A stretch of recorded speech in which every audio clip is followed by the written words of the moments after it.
చేయలే. ఎవరి మీదకి ఉచ్చుకొలుపుదాం, ఎవరి మీదకి ఎగదోద్దాం? ఆ ఎగదోయడం వల్లనే 70 ఏళ్ల నుంచి ఒక పార్టీ మీదకి మనల్ని ఎగదోయబట్టే మన అయ్యలు, తాతలు, అన్నలు అందరూ చచ్చిపోయి ఇప్పుడు మిగిలినాం మనం. ఇది జరిగింది. పీపుల్స్ వార్ నుంచి బయటికి వచ్చి రాజ్యాంగం పట్టుకున్న మల్లోజుల ఇప్పటికీ క్షమాపణ చెప్పలే.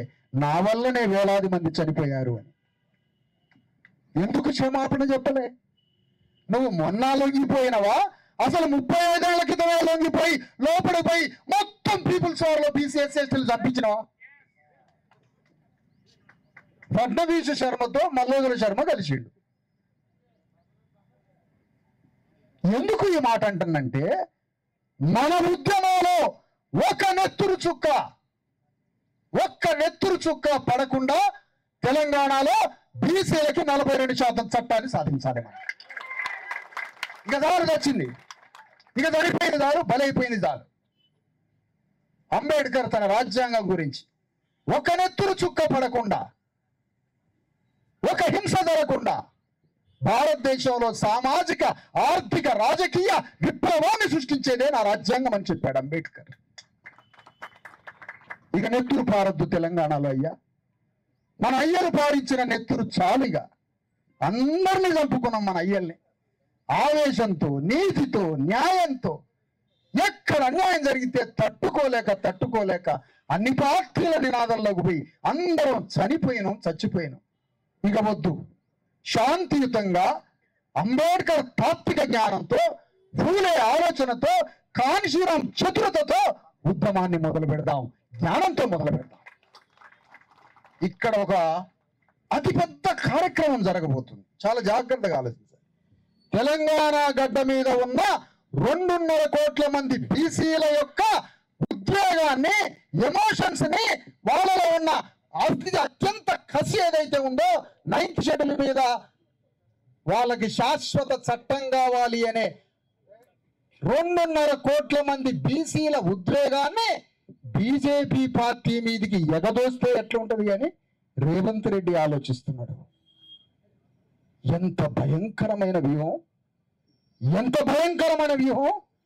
నీవు 9th షెడ్యూల్ కోసం యుద్ధం చేయకుండా, నీవు 9th షెడ్యూల్ కోసం పోరాటం చేయకుండా, నువ్వు 9th షెడ్యూల్ కోసం నీ చావో రేవో తెగబడి యుద్ధం చేయకుండా తెలంగాణలో ఉన్న 2.5 కోట్ల మంది బీసీలని ఎగదోస్తే బీజేపీ మీదకి, ఆ ఎగదోస ఉచ్చులో మనం పడి ఢిల్లీ శీతాకాల సమావేశాలకి ఢిల్లీ పోయి ఆ చలిలో చికెన్ మటన్లు తిని చలికోట్లు కొనుక్కొని వస్తే మనమంతా. ఇది కాదు పద్ధతి, కార్యక్రమం ఇది కాదు. ప్రధానమంత్రి మోడీ మీద యుద్ధం చేయమని, ప్రధానమంత్రి మోడీ మీద రేవంత్ రెడ్డి యుద్ధం చేయాలని, రేవంత్ రెడ్డి మీద మనం యుద్ధం చేయాలి. ఇది కార్యక్రమం,